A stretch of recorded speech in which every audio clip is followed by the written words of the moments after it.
Hello അസ്സലാമു അലൈക്കും. എല്ലാവർക്കും പുതിയൊരു വീഡിയോയിലേക്ക് സ്വാഗതം. ഇന്നത്തെ വീഡിയോ നമ്മൾ ചോറൊക്കെ ബാക്കി വന്നാൽ അതുകൊണ്ട് ദോശ തയ്യാറാക്കുന്ന ഒരു വീഡിയോ ആണ്. ഉഴുന്നോ അല്ലെങ്കിൽ ഈസ്റ്റോ സോഡാപ്പൊടിയോ ഒന്നും ചേർക്കാതെ തന്നെ നല്ല ടേസ്റ്റി ആയിട്ടുള്ള ദോശ നമുക്ക് ബാക്കി വന്ന ചോറ് കൊണ്ട് തയ്യാറാക്കിയെടുക്കാം. അപ്പോൾ ഈ ഒരു വീഡിയോ എല്ലാവർക്കും ഉപകാരപ്പെടുന്നതാണ് കേട്ടോ. അതായത് നമ്മുടെ വീട്ടിലൊക്കെ എപ്പോഴും ചോറൊക്കെ ബാക്കി വരാറുണ്ടല്ലോ, ആ ഒരു സമയം നമുക്ക് കുറച്ച് പച്ചരിയും ചേർത്തിട്ട് ഇതുപോലത്തെ നല്ല ടേസ്റ്റി ആയിട്ടുള്ള ദോശ തയ്യാറാക്കിയെടുക്കാം. അപ്പോൾ വീഡിയോ മുഴുവനായിട്ട് കാണാൻ ശ്രമിക്കുക. ചാനൽ ആദ്യമായിട്ട് കാണുന്നവരൊക്കെ ഉണ്ടെങ്കിൽ ഒന്ന് സബ്സ്ക്രൈബ് ചെയ്ത് സപ്പോർട്ട് ചെയ്യാം. അപ്പോൾ നേരെ വീഡിയോയിലേക്ക് പോകാം. അപ്പോൾ ഞാനിവിടെ കുറച്ച് പച്ചരിയൊക്കെ വെള്ളത്തിലിട്ടിട്ട് കുതിർത്ത് വെച്ചിട്ടുണ്ടായിരുന്നു. അതായത് ഇതുപോലത്തെ ഒരു ഗ്ലാസ്സിന് 1 ഗ്ലാസ് പച്ചരി എടുത്തിട്ടുള്ളത്. പിന്നെ അതുപോലെ തന്നെ ഒരു 1/4 ടീസ്പൂൺ ഉലുവയും കൂടി ഇട്ടിട്ട് 4 മണിക്കൂറോളം കുതിരാനായിട്ട് വെച്ചിട്ടുണ്ടായിരുന്നു കേട്ടോ. ഇപ്പോൾ നല്ലപോലെ കുതിർന്നിട്ടുണ്ട്. ഇനി നമുക്കിത് അരച്ചെടുക്കാം. ഇത് നമുക്ക് അരച്ചെടുക്കുമ്പോൾ ഈ ഒരു വെള്ളം തന്നെ ചേർക്കാം കേട്ടോ. അപ്പോൾ അതിന് വേണ്ടിയിട്ട് നല്ലപോലെ കഴുകിയതിൻ്റെ ശേഷം കേട്ടോ ഞാൻ വെള്ളത്തിൽ ഇട്ട് കൊടുത്തിട്ടുണ്ടായിരുന്നത്. അപ്പോൾ നമുക്കൊരു മിക്സിയുടെ ജാറിലേക്ക് ഇട്ട് കൊടുക്കാം. 1 ഗ്ലാസ് പച്ചരി വെച്ചിട്ടാണ് ചെയ്യുന്നത്. അപ്പോൾ അതുകൊണ്ട് തന്നെ ഒരു പ്രാവശ്യം നമുക്ക് അരച്ചെടുക്കാനുള്ളൂ. കൂടുതലായിട്ടൊക്കെ നിങ്ങൾ ഉണ്ടാക്കുകയാണെങ്കിൽ 2 പ്രാവശ്യമൊക്കെ അരച്ചെടുക്കുക കേട്ടോ. നമ്മൾ ഈസ്റ്റ് സോഡാപ്പൊടി ഒന്നും ചേർത്തിട്ടില്ലേ നമ്മൾ ആ ഒരു ദോശയിലേക്ക് അല്ലെങ്കിൽ അപ്പമൊക്കെ തയ്യാറാക്കുമ്പോൾ തേങ്ങ ചേർക്കാറുണ്ട്. അപ്പോൾ ഇതിൽ തേങ്ങയൊന്നും ചേർക്കുന്നില്ല കേട്ടോ. അപ്പോൾ നമ്മൾ അരിയൊക്കെ ഇട്ട് കൊടുത്തിട്ടുണ്ട്. ഇനി ഇതിലേക്ക് ചോറാണ് ചേർത്ത് കൊടുക്കുന്നത്. ചോറ് ചേർത്ത് കൊടുക്കുന്നത് ഏത് അരിയുടെ ചോറാണെങ്കിലും കുഴപ്പമില്ല. അപ്പോൾ നമ്മൾ എടുത്ത അതേ ഗ്ലാസ്സിന് തന്നെ 1 ഗ്ലാസ് ചോറ് ചേർത്ത് കൊടുക്കുന്നുണ്ട് കേട്ടോ. അതായത് 1 ഗ്ലാസ് പച്ചരിക്ക് 1 ഗ്ലാസ് ചോറ്. ഇനിയിപ്പോൾ 2 ഗ്ലാസ് പച്ചരി എടുക്കണം വെച്ചാൽ 2 ഗ്ലാസ് ചോറ് ചേർത്ത് കൊടുക്കണം. എന്നിട്ട് നമ്മൾ നേരത്തെ കുതിരാൻ വെച്ചിട്ടുണ്ടായിരുന്ന ആ ഒരു വെള്ളം ഉണ്ടല്ലോ അതന്നെ ചേർത്ത് കൊടുക്കുക കേട്ടോ. വെള്ളം കൂടുതലായിട്ട് ചേർത്ത് കൊടുക്കേണ്ട ആവശ്യമില്ല കേട്ടോ. അതിനൊപ്പം നിൽക്കുന്ന ആ ഒരു രീതിയിൽ മാത്രം ചേർത്ത് കൊടുത്തിട്ട് നല്ലപോലെ അരച്ചെടുക്കുക. അപ്പോൾ അതാ ഞാനിവിടെ നല്ലപോലെ അരച്ചെടുത്തിട്ടുണ്ട്. അരച്ചെടുത്തപ്പോൾ ഇതുപോലെ കിട്ടിയിട്ടുണ്ട്. അതായത് ദോശമാവിൻ്റെ ആ ഒരു പരുവത്തിൽ തന്നെ കിട്ടിയിട്ടുണ്ട്. അപ്പോൾ ദോശമാവിൻ്റെയൊക്കെ ആ ഒരു കൺസിസ്റ്റൻസി എല്ലാവർക്കും അറിയാവുന്നതാണല്ലോ. അപ്പോൾ അതേ രീതിയിൽ ആക്കിയെടുക്കുക. എന്നിട്ട് ഇതുപോലെ ഒരു പാത്രത്തിലേക്ക് ഒഴിച്ചു കൊടുക്കുക. അപ്പോൾ ഇതിൽ വെറും അരിയും അതുപോലെ തന്നെ ചോറും മാത്രമാണ് ചേർത്തിട്ടുള്ളത്. ഉപ്പ് ചേർത്തിട്ടില്ല. പിന്നെ അതുപോലെ തന്നെ വേറെ ഒന്നും ഇതിലേക്ക് ചേർത്തിട്ടില്ല കേട്ടോ. അപ്പോൾ ഇത് മാത്രം മതി നമുക്ക് ദോശ തയ്യാറാക്കാനായിട്ട്. ഇനി നമുക്ക് കൈ നല്ലപോലെ വൃത്തിയാക്കിയതിൻ്റെ ശേഷം കൈ കൊണ്ട് ഇതുപോലെ ഒന്ന് ആക്കിയെടുക്കണം. അപ്പോൾ എന്തായാലും ഒരു 2-3 മിനിറ്റ് നേരം ഇതുപോലെ തന്നെ ചെയ്തെടുക്കണം കേട്ടോ. കൈകൊണ്ട് ഇങ്ങനെ ആക്കിയെടുക്കുമ്പോഴാണ് നമ്മുടെ ഒരു മാവ് നല്ലപോലെ ഒന്ന് പതഞ്ഞ് വരിക.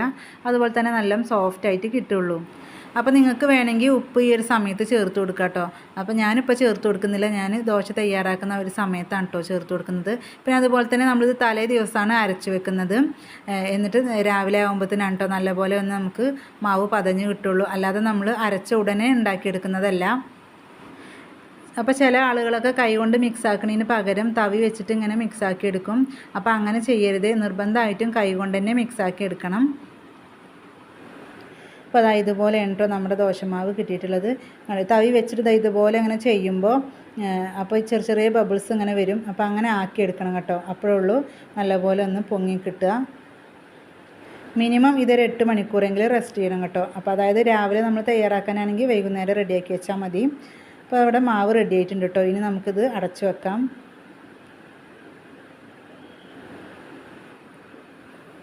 അപ്പോൾ നമ്മൾ തലേ ദിവസം ഉണ്ടാക്കി വെച്ചിട്ടുണ്ടായിരുന്ന മാവാണ് അത്യാവശ്യം പൊങ്ങി വന്നിട്ടൊക്കെ കേട്ടോ. നല്ല പതഞ്ഞ് വന്നിട്ടുണ്ട്. നമ്മൾ ഈസ്റ്റ് സോഡാപ്പൊടിയൊക്കെ ഇട്ടിട്ട് പൊങ്ങണ പോലെ നല്ലപോലെ പൊങ്ങി പോകുന്നില്ല കേട്ടോ. അത്യാവശ്യം നല്ല രീതിയിൽ തന്നെ ഒന്ന് പതഞ്ഞ് കിട്ടിയിട്ടുണ്ട്. ഇതിലൊന്നും ചേർക്കാത്തതാണല്ലോ, വെറും ചോറ് മാത്രമാണല്ലോ ചേർത്തിട്ടുള്ളത്. ഇനി ഇതിലേക്ക് നമുക്ക് ആവശ്യത്തിനുള്ള ഉപ്പ് ചേർത്ത് കൊടുക്കാം. ഉപ്പ് ചേർത്തിട്ട് ജസ്റ്റ് ഒന്ന് മിക്സ് ചെയ്തെടുക്കുക കേട്ടോ. നമ്മൾ പൊടിയുപ്പാണ് ചേർത്ത് കൊടുക്കുന്നത്. അപ്പോൾ അതുകൊണ്ട് തന്നെ പെട്ടെന്ന് മിക്സായി കിട്ടും. കൂടുതലായിട്ട് തവി വെച്ചിട്ട് ഇങ്ങനെ ഇളക്കരുതേ. ഇതുപോലെ മെല്ലെ ഒന്ന് യോജിപ്പിച്ച് കൊടുത്താൽ മാത്രം മതി. ഒരുപാട് സമയമൊന്നും മിക്സാക്കി എടുക്കേണ്ട ആവശ്യമില്ല കേട്ടോ. അങ്ങനെ ആകുമ്പോൾ ഇതിൻ്റെ ആ ഒരു ബബിൾസൊക്കെ താന്നു പോവും. അപ്പോൾ ഇനി നമുക്ക് ദോശ തയ്യാറാക്കി എടുക്കാം. അപ്പോൾ ഞാനിവിടെ ദോശ തയ്യാറാക്കിയെടുക്കുന്നത് ഇതുപോലെ നോൺ സ്റ്റിക്കിൻ്റെ പാനിലാണ്. അപ്പോൾ നിങ്ങളുടെ കയ്യിൽ ഇരുമ്പിൻ്റെ ദോശച്ചട്ടി ഉണ്ടെങ്കിൽ അതിലുണ്ടാക്കിയെടുക്കാൻ കേട്ടോ ഏറ്റവും നല്ലത്. നല്ലപോലെ ചൂടായതിൻ്റെ ശേഷം മീഡിയം ടു ലോ ഫ്ലെയിമിൽ ഇട്ട് കൊടുത്തിട്ട് ഇതുപോലെ ഒരു തവി മാവ് ഒഴിച്ചു കൊടുക്കാം. എന്നിട്ട് ഇതുപോലെ പരത്തിയെടുക്കുക കേട്ടോ. അപ്പോൾ ഞാനിത് അടച്ച് വെച്ചിട്ടാണ് കേട്ടോ കുക്ക് ചെയ്തെടുക്കുന്നത്. അപ്പോൾ അടച്ച് വെക്കാതെ വേണമെങ്കിൽ നിങ്ങൾക്ക് ചെയ്തെടുക്കാം. അടച്ച് വെച്ചിട്ട് കുക്ക് ചെയ്യുമ്പോൾ പെട്ടെന്നായി കിട്ടും. അപ്പോൾ നമ്മുടെ ദോശ ഇവിടെ റെഡി ആയിട്ടുണ്ട്. ഇനി വേണമെങ്കിൽ ഇത് തിരിച്ചിട്ട് കൊടുക്കാം കേട്ടോ. അപ്പോൾ ഞാൻ തിരിച്ചിട്ട് കൊടുക്കുന്നൊന്നുമില്ല. പിന്നെ അതുപോലെ തന്നെ നെയ്യൊക്കെ ഒഴിച്ച് കൊടുക്കേണ്ടവർക്ക് അങ്ങനെയും ചെയ്യാം.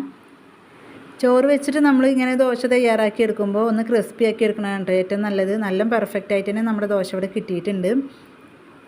അപ്പോൾ അടുത്തത് നമുക്ക് ഇതുപോലെ തന്നെ ഉണ്ടാക്കിയെടുക്കാം കേട്ടോ. നല്ലപോലെ ഫ്ലെയിം കൂട്ടി വെച്ചിട്ടാണെങ്കിൽ നമുക്ക് പരത്തിയെടുക്കാൻ പറ്റില്ല. അപ്പോൾ അതുകൊണ്ട് നമ്മൾ ഈ പരത്തുന്ന ഒരു സമയത്ത് ഫ്ലെയിം നല്ലപോലെ ഒന്ന് കുറച്ചിട്ട് വേണം കേട്ടോ വെക്കാൻ.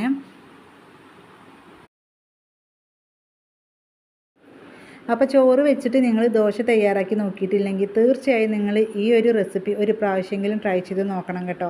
എല്ലാവർക്കും ഇഷ്ടപ്പെടും. അതുപോലെ തന്നെ എല്ലാവർക്കും പെർഫെക്റ്റായിട്ട് തയ്യാറാക്കി എടുക്കാനും പറ്റുന്ന ഒരു അടിപൊളി റെസിപ്പിയാണ്. അപ്പോൾ അതാ ഞാനിവിടെ മുഴുവനായിട്ട് ഉണ്ടാക്കിയെടുത്തിട്ടുണ്ട് കേട്ടോ. കാണുമ്പോൾ തന്നെ അറിയാം നല്ല ക്രിസ്പിയോട് കൂടിയിട്ടുള്ള ഒരു അടിപൊളി ദോശയാണ്. ഇത് നല്ല തക്കാളി ചമ്മന്തിൻ്റെ ഒക്കെ കൂടെ കഴിക്കാൻ പറ്റിയ നല്ല ടേസ്റ്റി ആയിട്ടൊരു ദോശയാണ്. അപ്പോൾ ഇത്രയേ ഉള്ളൂ നമ്മുടെ ഇന്നത്തെ ഒരു വീഡിയോ ഇഷ്ടപ്പെട്ടാൽ ഒന്ന് ലൈക്ക് ചെയ്യുക. അതുപോലെ തന്നെ ഉപകാരപ്പെട്ട ഫ്രണ്ട്സിനും ഫാമിലിക്കൊക്കെ ഒന്ന് ഷെയർ ചെയ്ത് കൊടുക്കുക. നിങ്ങളുടെ അഭിപ്രായങ്ങൾ അറിയിക്കുക.